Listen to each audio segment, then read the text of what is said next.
Memang sekolah untuk jadi kedokteran itu banyak sekali syaratnya dan kriterianya. Ya itulah bedanya ini kedokteran yang lain. Kita perlu waktunya itu lebih lama, Mas. Karena memang ya kita mempelajarinya harus dalam. Sungguh bahagia kalau kita bisa membantu pasangan-pasangan itu punya anak. Jadi ada kreasi di sana. Gitu.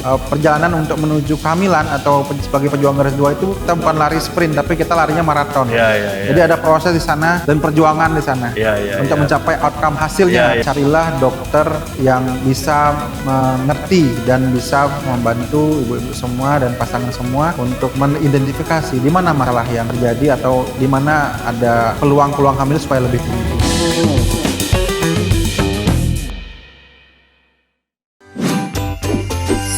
Borneo Inspirasi. Nama saya pemirsa, Anda kembali menyaksikan Borneo Inspirasi, hadir bersama saya Nizam di studio Borneo TV.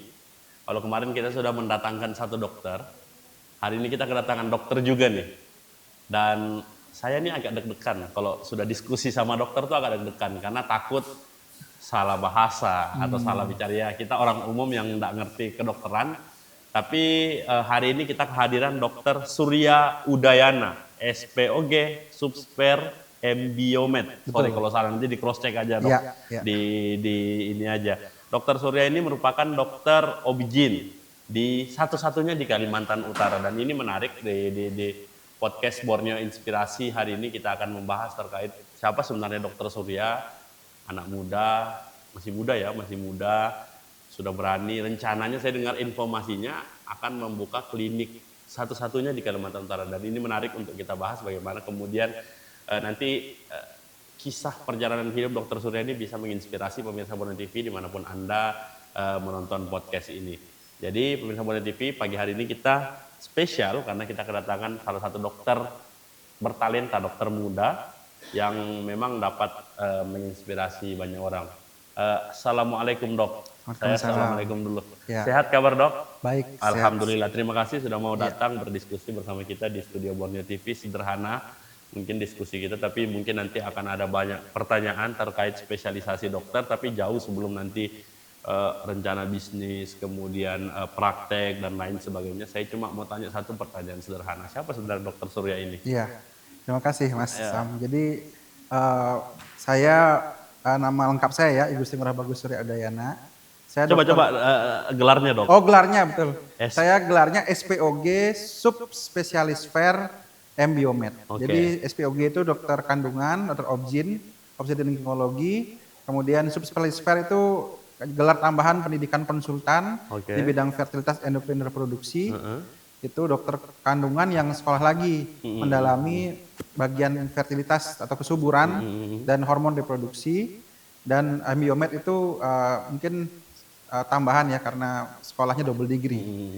Jadi sekalian untuk ini untuk S2-nya juga gitu. Gitu Mas. Dokter Surya ini asli Tarakan atau memang perantau yang datang ke Tarakan sebenarnya dok? Iya, sebenarnya saya kalau dibilang merantau, ya betul merantau, tapi saya sekolah dulu SMP 1 di sini. SD-nya di SD Tunas Kasih kelas 5 dan 6. Habis itu SMP 1 Tarakan. Terus pas sudah SMP kelas 3 dilempar ke Bali saya. Sekolah SMA-nya di Bali. Oh, gitu. SMA-nya di Bali. Berarti dokter ini cukup banyak menerima karakteristik karakteristik anak-anak muda di berbagai daerah ya. Iya. Tarakan dapat, di Bali juga dapat. Lagi kalau Tarakan sama Bali kan jauh ya dok ya, karakteristik antropologis masyarakatnya itu beda, karakter masyarakatnya itu beda, dan pola pendekatannya juga beda. Tapi kenapa kemudian dokter ini kok terlempar ke Bali? Iya, jadi bapak saya kan base-nya di sini ya, Mas Nisam. Jadi dokter kandungan di sini dari tahun 1997. Oke, dokter senior. Gitu. Jadi sudah sekolah di sini, kemudian ngikutin bapak lah kan, kita ngikutin bapak sampai SMP gitu. Kemudian sekolah SMA itu kita karena di Bali karena kita punya cita-cita kan menjadi dokter kandungan gitu. Jadi karena saya punya cita-cita juga mengikuti bapak, situ saya masuk ke sekolah di Bali di SMA 1 Denpasar, dan kemudian masuk di Fakultas Kedokteran Universitas Udayana. Oke. Iya. Akhirnya, di Udayana justru. Di Udayana, Oke. universitasnya. Oke. Lanjut sekolah di kedokteran Betul. umum berarti ya dok ya? Kedokteran umum, betul. Kedokteran umum di Udayana. Di Udayana Bali ya? Bali dok, Bali. Udayana Bali, kemudian berapa tahun Itu kuliah kurang kedokteran? lebih 5 tahun.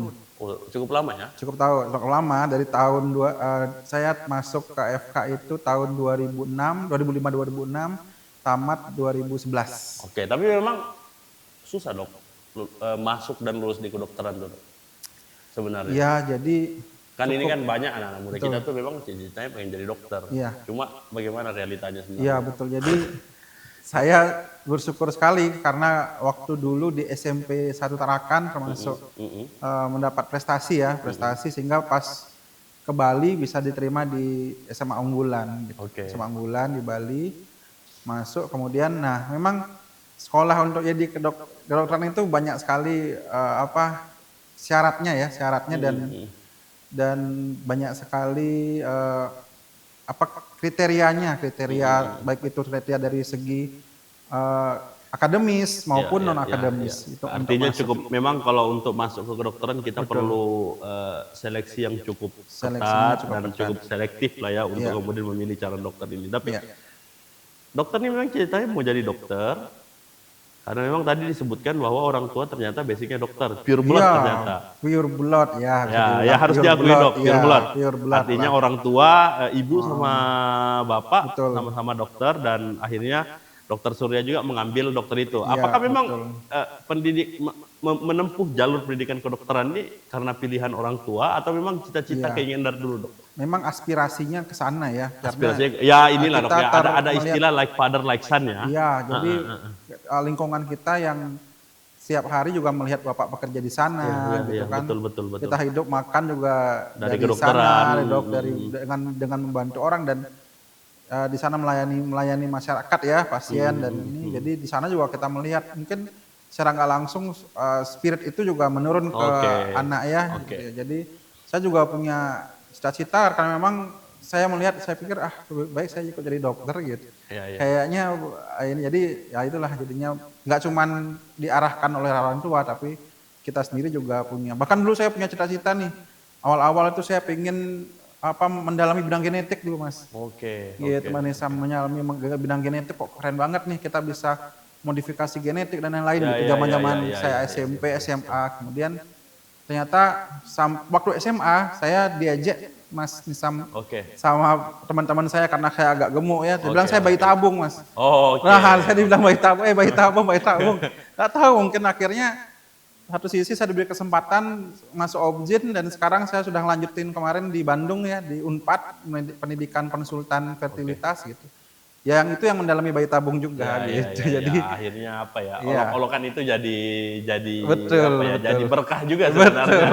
karena nggak langsung. Artinya memang orang tua dokter kemudian ya pure blood tapi mungkin tidak pure blood amat lah ya. Betul. Karena kalau sepertinya pure blood tuh kalau orang tuanya ngajar di kedokteran juga praktek di kedokteran, satu keluarga gede dari kakek dan lain sebagainya dokter. Iya. Tapi sejak kapan misalnya cita-cita menjadi dokter tuh muncul? Apakah memang sejak masih kecil ikut orang tua ke praktek ke rumah sakit dan lain sebagainya atau memang secara natural saja tumbuh ketika melihat ternyata jadi dokter tuh mengasihkan sebenarnya? Jadi sebenarnya ya kalau kita dirunut nih, jadi di SMP saya pernah ikut bimbingan biologi gitu kan, biologi, genetik dan lain-lain. Kemudian SMA saya jadi ketua di biologi science club di SMA gitu. Jadi udah mulai arah-arah biologi ya, arah biologi ya gitu. Kemudian dan memang ada saat kedokteran juga sebelumnya kita ini sebagai dokter ya, memang pada saat kita mau milih nih jurusan itu, ya kita akan sudah memilih nih antara kedokteran saya pilih, kemudian saya pernah juga mencoba iseng ya ke UGM nyari kedokteran gitu di Udayana, tapi kebetulan keterima di Udayana. Terimanya di Udayana. Iya, Oke, jadi memang kuliahnya 2011. Tamatnya 2011, 2005, Tamatnya 2011, kemudian lanjut ke spesialis. spesialisnya 2012. Spesialisnya di Udayana juga. Di Udayana. 1 tahun saya sempat PTT di sini. Oke. Jadi staf dokter umum. tamat PTT di sini. Akhirnya Setahun sekolah kemudian lagi, saya dapat kesempatan sekolah lagi. sampai Begitu. akhirnya setelah spesialis Spesialis kurang lebih berlanjutan itu, 2012. Ya, di 2012 spesialis. Di 2000 tamat 2018 spesialis juga kurang lebih 4 sampai 5 tahun. Oke, cukup Nah, lama. jadi Ya? Pendidikan cukup pendidikan lama. cukup lama. Kalau diakumulasikan berapa lama pendidikan sebagai sampai akhirnya hari ini? Iya. Hari ini Sampai mungkin konsultan baru ya. berapa tahun, Dok? Betul-betul Saya tamat produktif kemarin. produktif Iya. anu pasien dan lain sebagainya. Iya. Jadi kalau kita bilang kalau sekolahnya aja nih ya, sekolahnya ini berarti kan 2005 sampai 2011 kurang lebih 6 tahun ya. Kemudian sekolah untuk spesialisnya itu 2012 2013 lah, 13 sampai 18. Oke. Nah, itu kan kurang lebih 5 tahun juga ya. Kemudian itu spesialisnya, tamat spesialis. Lanjut S2. Saya lanjut sekolah S2-nya 2 tahun, 2022 Double degree sampai ya? 2024. Jadi kalau di total ya sekolahnya 12 tahunan lah. Ya. Ditambah plus ya, plus minus ya, plus minus. Ini plus Ya. apa? Plus sekolah SMA wajib belajar 12 tahun, 24 tahun ya. 24 Berarti tahun dokter sekolah. habiskan waktu 24 tahun 24 untuk tahun belajar. sekolah itu. Ya itulah bedanya ini kedokteran yang lain, kita perlu waktunya itu lebih lama, Mas. Iya, iya betul. Karena memang ya kita mempelajarinya harus dalam karena Ya, hubungan karena kan dengan- ini berhubungan dengan, manusia, apa, kesehatan dan manusia, nyawa. beda-beda dengan mungkin ilmu pengetahuan umum yang lainnya. Tapi Iya. tapi akhirnya sekarang saya dengar membuka praktek klinik Iya, ya, klinik klinik rencana. bayi tabung rencana di satu-satunya di Kalimantan Utara. Apa yang menginspirasi dokter? Kok mau ngambil bayi tabung itu apa yang menginspirasi dokter? Ya betul. Memang dari Obzin itu sebenarnya dokter kandungan itu ada 5 sub konsultan, Iya, spesialis ya Mas ya. Bagian yang kanker-kanker, bagian yang onkologi namanya, kemudian yang kedua bagian fetomaternal itu yang penyakit-penyakit pada ibu hamil. Kemudian saya di bagian fertilitas dan endokrin reproduksi itu di bagian kesuburan dan hormon reproduksi. Ada juga bagian urogen atau estetik ya untuk pasien-pasien yang turun peranakan ya, prolaps. Dan ada juga obstetri sosial. Dan saya terinspirasi sebenarnya Mas. Saya dulu waktu dokter kandungan, mau masuk dokter kandungan itu saya ketemu sama teman bapak saya, namanya Dr. Tono. Oke. Prof Tono sekarang udah Prof. Iya. Beliau memang juga termasuk menginspirasi saya di bagian fertilitas. Jadi beliau konsultan fertilitas, kemudian pembawaannya bagus sekali dan saya dapat ketemu beberapa kali waktu ada acara di luar negeri. Jadi ada acara seminar di luar negeri, ketemu beliau dan beliau juga memberikan saya insight bahwa sungguh bahagia kalau kita bisa membantu pasangan-pasangan itu punya anak. Jadi ada kreasi di sana gitu ya. Jadi bukan menyembuhkan saja, tapi kita membantu pasangan-pasangan pejuang garis 2 itu untuk memiliki keturunan. Dari suatu harapan yang masih belum ada sehingga sampai terjadi itu merupakan suatu hal yang mungkin ada rasa istilahnya senang sendiri lah, kesenangan tersendiri ya Mas ya. Karena kita tahu kalau misalnya ada orang suami istri yang mungkin sedang berjuang, betul-betul berjuang untuk garis 2, tapi ketika misalnya ada program ini bayi tabung dok ya, istilah kalau umumnya kita tahunya bayi tabung, ya, masyarakat tahunya bayi tabung, dan pemirsa Borneo TV akan dibuka di Tarakan. Entah nanti lokasi nanti disilahkan nanti akan diinformasikan oleh dokter, tapi akan dibuka di Tarakan. Jadi untuk siapapun yang punya keinginan hajat untuk kemudian memiliki anak namun belum memiliki anak, coba datang ke Dokter Surya Udayana, spesialis SPOG Kafer ya, cukup panjang titelnya, saya agak bingung bacanya. Tapi akhirnya sekarang praktek juga dok, praktek di rumah sakit di Tarakan. Iya, saya PNS di rumah sakit umum ya, rumah sakit Yusuf SK. Oke. Dan juga di Pertamina juga. Oke, artinya sekarang praktek juga, buka klinik juga dan lain sebagainya. Tapi selain kemudian membantu untuk hajat hidup orang banyak, ini hajat hidup orang banyak dok, banyak orang yang belum dikaruniai keturunan oleh Tuhan, kemudian melalui program ini kemudian bisa diperbantukan melalui ilmu pengetahuan. Ini kan pengembangannya melalui ilmu pengetahuan dok ya. Dia tidak melebihi kuasa Tuhan, tapi ini dikembangkan melalui ilmu pengetahuan. Apa sebenarnya yang dimaksud dengan program bayi tabung tuh dok? Bagaimana prosesnya secara medis sebenarnya? Ya, baik. Betul Mas. Jadi istilahnya kita kan memudahkan, kalau dulu namanya IVF, in vitro fertilization. Tapi orang-orang di sana membuat dia mudah, katanya bayi tabung. Kenapa? Karena bukan bayinya yang masuk dalam tabung Mas, tapi cara untuk mempertemukan sperma dan sel telur itu kita temukan di bagian luar. Nah, jadi di luar, di in vitro atau dengan mikroskop itu mempertemukan sel telur dan spermanya. Itu pertama kali Mas. Kenapa bisa terjadi kita dulu penemuannya ya, kenapa orang bayi tabung itu adalah karena orang sudah hamil dan ternyata saluran tubuhnya rusak. Sedangkan kita tahu bahwa untuk bertemunya saluran sperma dan sel telur itu harus ada saluran tuba.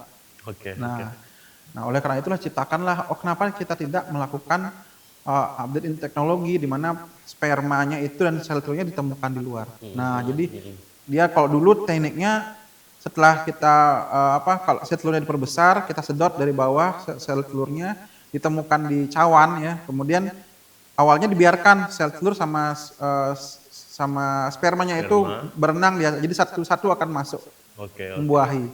Setelah jadi embrio itu akan disemprotkan lagi ke dinding rahimnya.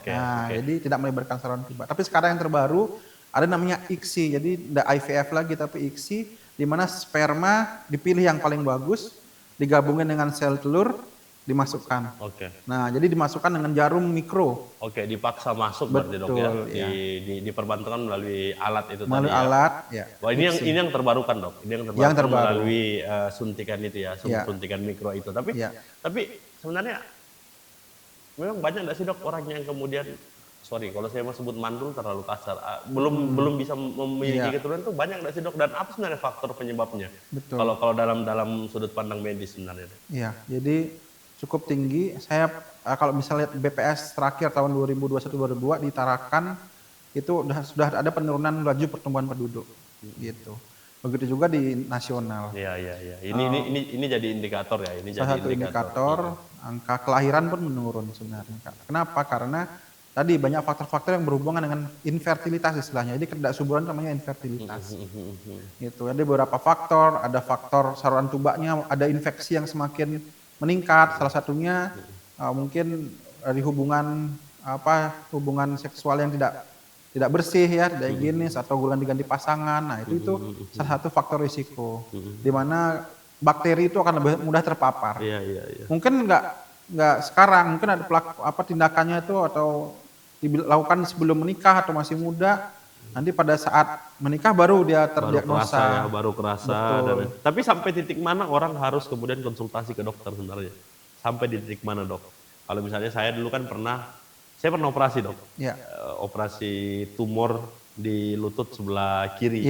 Jadi tumor regiofemur istilahnya, saya nggak ngerti. Jadi ada pembengkakan, waktu itu saya biarkan aja dok. Saya cuma biarkan, tidak sakit, tidak mengganggu, tidak apapun lah. Akhirnya pada satu waktu gatal, saya korek lah, inisiatif sendiri, mengatakan pecah. Keluarlah isian itu kayak usus busuk gitu dok, akhirnya dioperasi lah. Nah, saya operasi itu karena itu faktor udah maksimal dok. Saya ini orang yang paling takut sama dunia medis. Gitu. Saya takut jarum. Akhirnya waktu itu operasi bius total dan lain sebagainya, operasi total, dan itu pertama kali saya operasi seumur hidup. Tapi itu pun karena faktor ini udah maksimal. Apa yang saya buat ini sudah maksimal. Inilah memang udah harus ke sana. Kalau di kandungan sendiri sebenarnya kalau orang sudah berikhtiar, ini kan Altaran ini kan masih kental dok dengan dukun-mendukunnya ini. Datang bawa dukun, bawa kelapa, bawa ketan 7 warna, bawa ayam, ya kan, supaya anaknya bisa ada gitu kan. Tapi batas maksimal seseorang itu, saya sudah ikhtiar nih, sudah hampir 5, 6, 7, 10 tahun, sudah berusaha nggak dikasih-kasih, sampai mana dok sebenarnya? Ya, mungkin kita kembali dulu kalau untuk membicarakan itu sangat penting Mas Nizam, karena itu menentukan dasarnya dulu adalah bahwa fertilitas itu dari 2 orang, baik itu suami dan istri. Istri menyumbang 40%, suami 40%. 20%-nya itu baru faktor-faktor yang lain. Jadi kesehatan sperma, dan nggak cuman spermanya yang bermasalah, kadang-kadang dari istri juga bermasalah. Jadi keduanya tuh berkontribusi, itu pertama ya. Jadi perlu kerjasama Mas Isam dari baik itu suami dan istri. Tidak bisa salah satu aja. Dan yang penting lagi untuk diingat bahwa kualitas sel telur itu semakin lama akan semakin menurun seiring usia. Iya, Mas Isam. betul. Gitu. 35 tahun sudah mulai turun dan setelah 40 tahun itu menurun sampai 70% Iya, kualitasnya. artinya, tingkat kemungkinan untuk hamil tuh jauh lebih kecil berarti ya dok ya, sederhananya ya, bahasa sederhananya mungkin begitu ya. Iya betul, jadi peluang hamilnya menurun akibat kualitas sel telur menurun dan cadangan sel telur juga menurun karena seorang perempuan itu dikasih stok Mas. Stok sel telur itu ada stoknya. Ya. Jadi dia akan habis pada saat menopause. Gitu. Oke, ya. Tapi betul, di atas 40 tahun stok itu turun drastis. Gitu. Jadi kalau kita ingin memberikan suatu edukasi ya ke masyarakat semua juga yang menonton ini, 35 tahun adalah batas waktu kritikalnya, golden period untuk wanita. untuk wanita. Jadi 35 tahun dengan belum dah menikah lebih dari 35 tahun dengan lama menikah 6 bulan itu sudah belum punya anak harus langsung periksa. Ya. Atau kalau dikurang dari itu masih umur produksi 25 tahun ke atas ya. Pokoknya sudah menikah itu waktunya setahun. Ya. Setahun dari menikah itu sudah ada sudah memiliki anak keturunan. Kalau setahun belum, maka kita minimal akan melakukan namanya screening fertilitas yang basic. Gitu. Berarti screening ini jadi langkah awal ya, awal untuk mendiagnosa sebenarnya mungkin dok ya, untuk mendiagnosa sebenarnya yang jadi problemnya di mana, di si pihak laki atau si pihak perempuan mungkin gitu dok ya. Betul. Karena kalau ke umum masyarakat taunya begitu kan.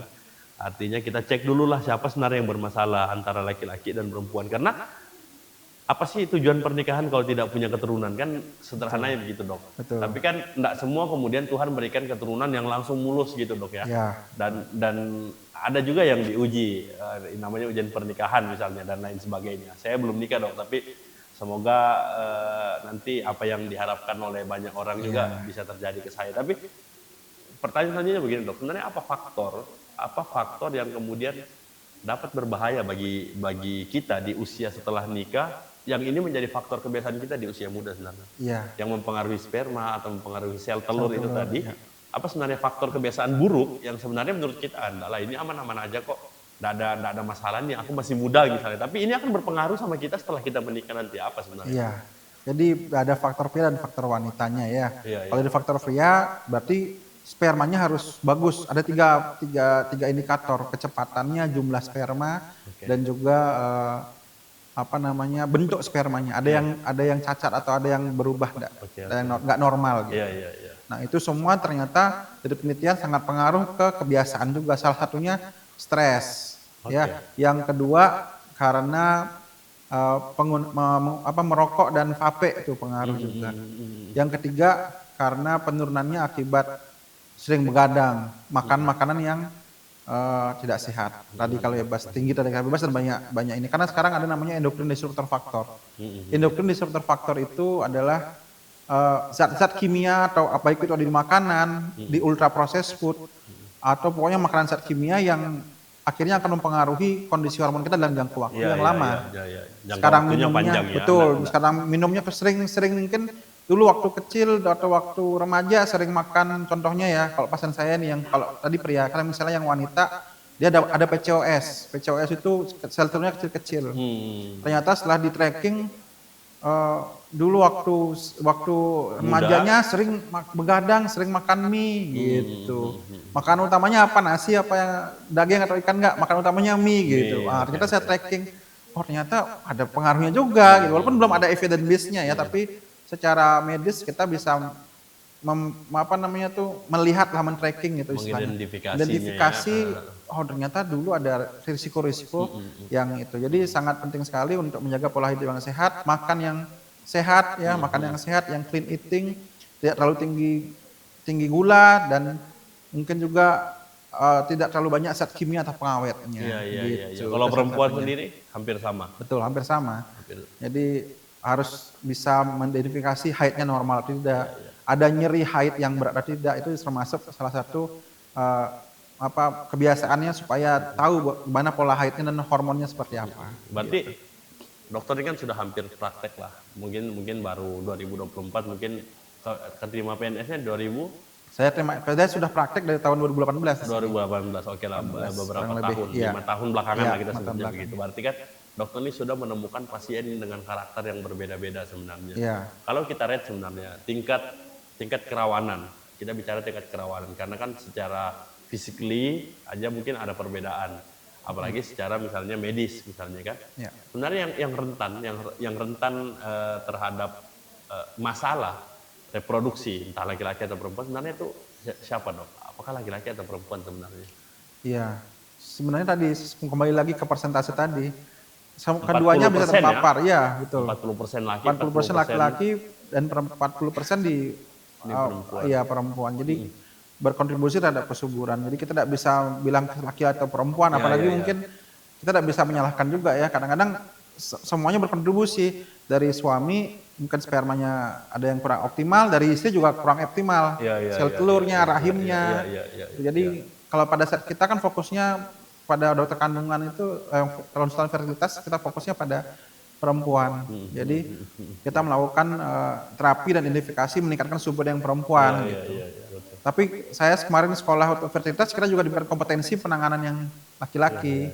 Biasanya di dokter androlog atau urologi untuk kalau ada masalah. Tapi secara hormonal atau secara umum kita juga bisa men-treat infertilitas pada pria. Oke. Tapi apakah ada risiko kesehatan sebenarnya bagi ibu atau bagi bayi yang akan lahir ketika misalnya orang program bayi tabung dok?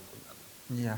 Ini kan umum ya, ini bayi tabung ini kan hal yang umum, yang Iya, tabu juga bagi kita di masyarakat. Mungkin bagi beberapa orang kelas menengah ke atas mungkin sudah tahu bahwa bayi tabung ini program A, B, C, D, F. Tapi kan secara ekonomis kan misalnya ini kan butuh biaya yang cukup besar dan lain sebagainya, butuh penanganan yang cukup lama. Tapi apakah memang ada faktor resiko nanti yang akan berdampak terhadap kesehatan ibu atau kesehatan si anak ketika misalnya menjalankan program bayi tabung ini?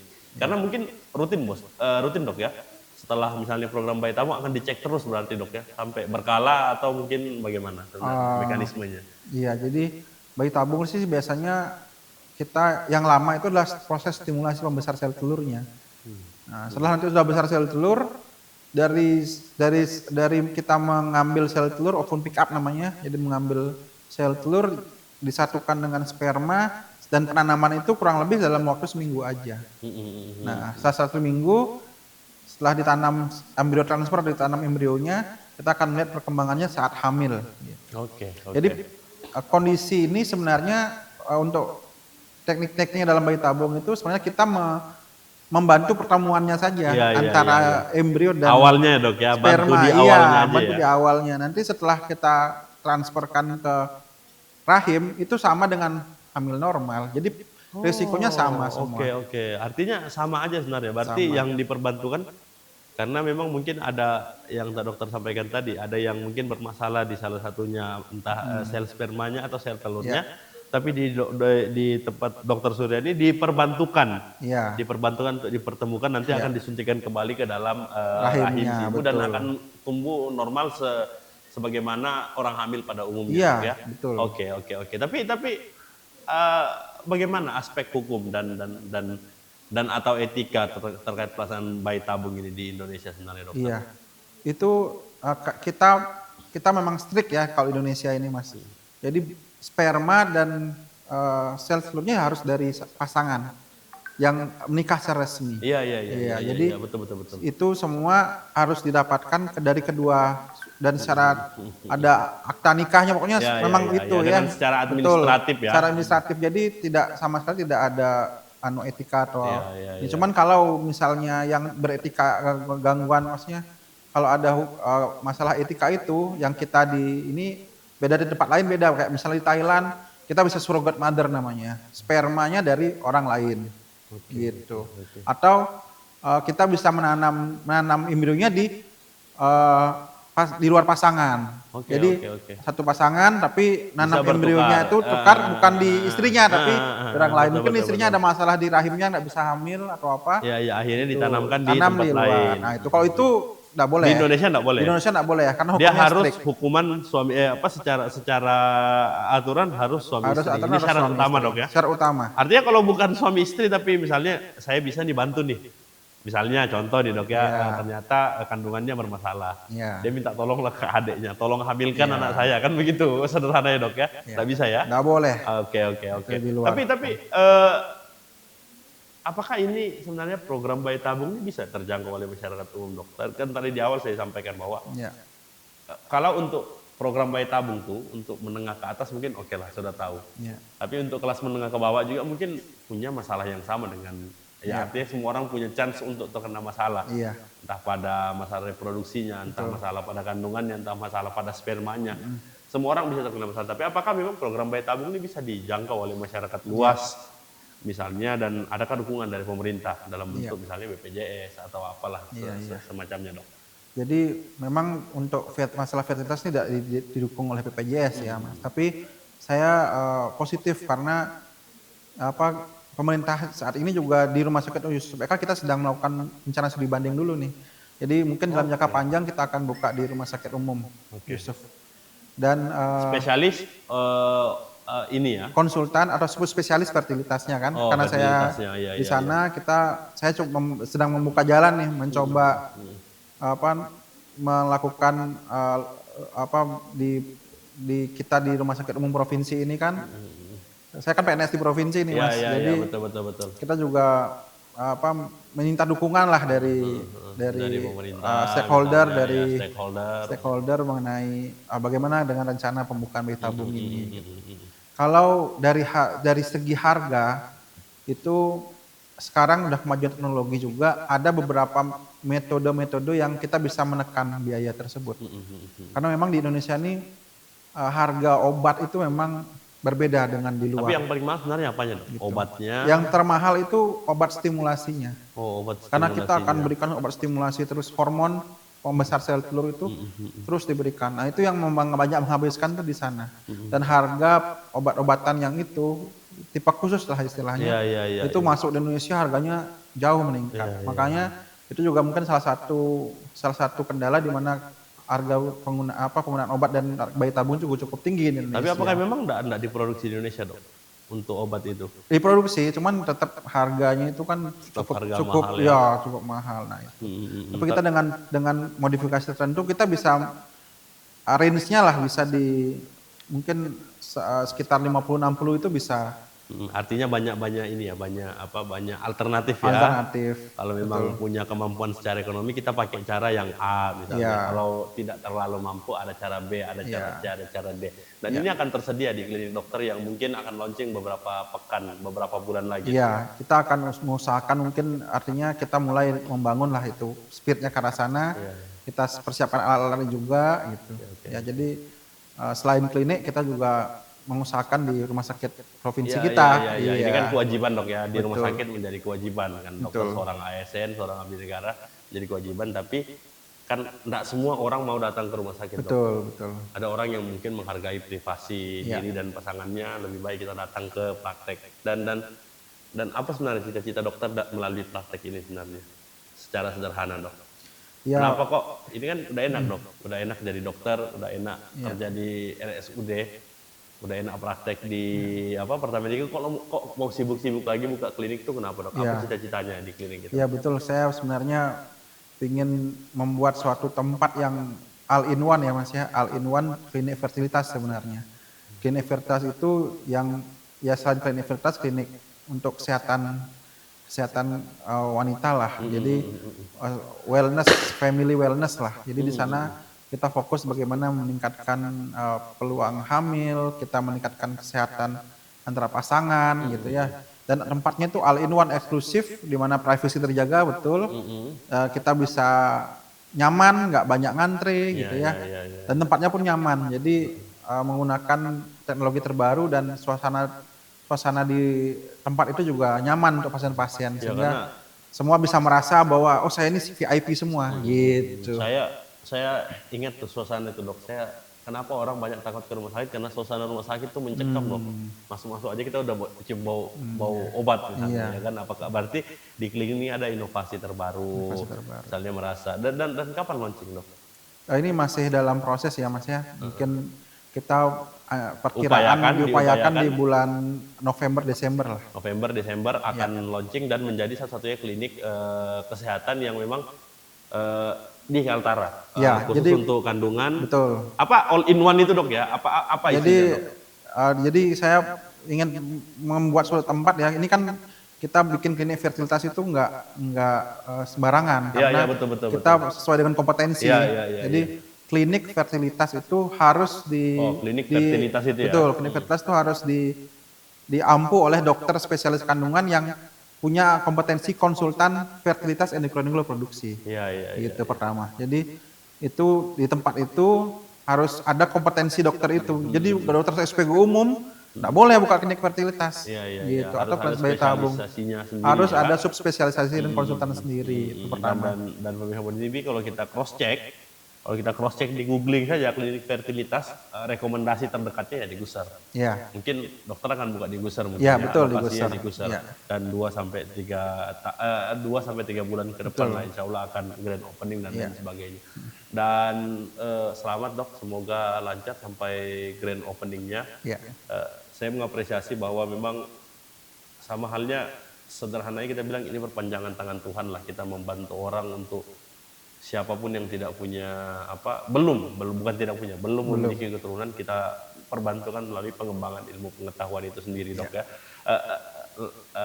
Pertanyaan terakhir sebagai pemungkas dok, apa pesan dokter kepada seluruh masyarakat luas di Kalimantan Utara yang mungkin hari ini sedang berjuang belum memiliki keturunan tapi dapat memiliki keturunan, ke depan kita akan bantu melalui klinik fertilitas ini di Tarakan ini. Apa harapannya kepada seluruh masyarakat di Kota Tarakan? Betul. Bahkan Kaltara lah.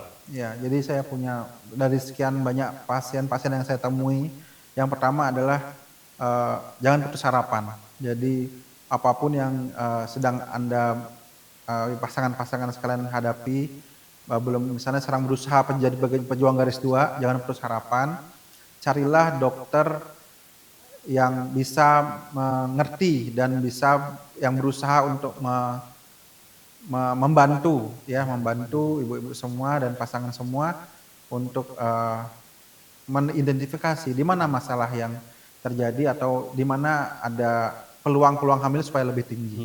Itu yang pertama. Yang kedua, jangan putus harapan. Yang kedua adalah kalau memang misalnya setahun belum punya keturunan, minimal periksakan, dan dalam prosesnya itu nanti pasti akan ada jalan gitu.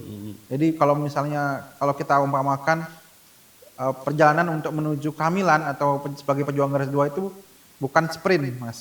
Kita bukan lari sprint tapi kita larinya maraton. Jadi ada proses di sana dan perjuangan di sana untuk mencapai outcome hasilnya. Tujuannya itu adalah mencapai kehamilan. Betul. Mungkin itu pesan-pesan Jadi dari diperbantukan dok ya, kita membantu, Dokter Surya akan membantu Anda menyelesaikan persoalan yang mungkin bagi seluruh pejuang garis 2 yang sampai hari ini belum mendapatkan keturunan, maka bisa datang nanti ke klinik Dokter Surya yang di Gusar.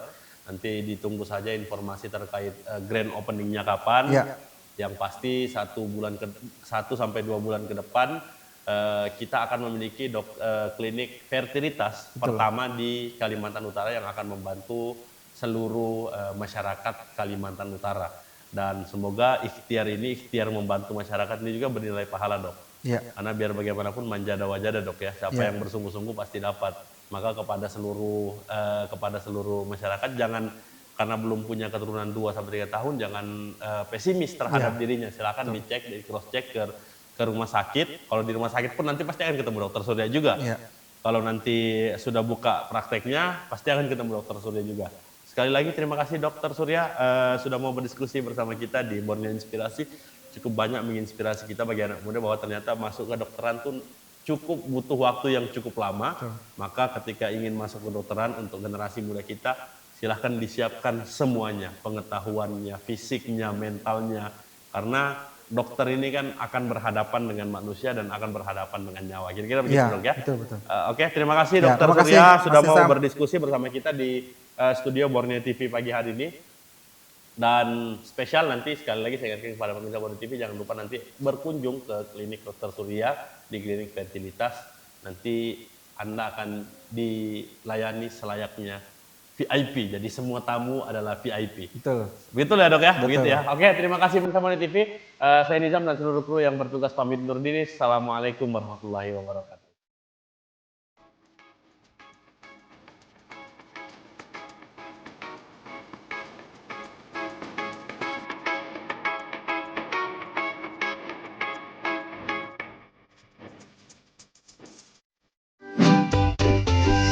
Borneo Inspirasi.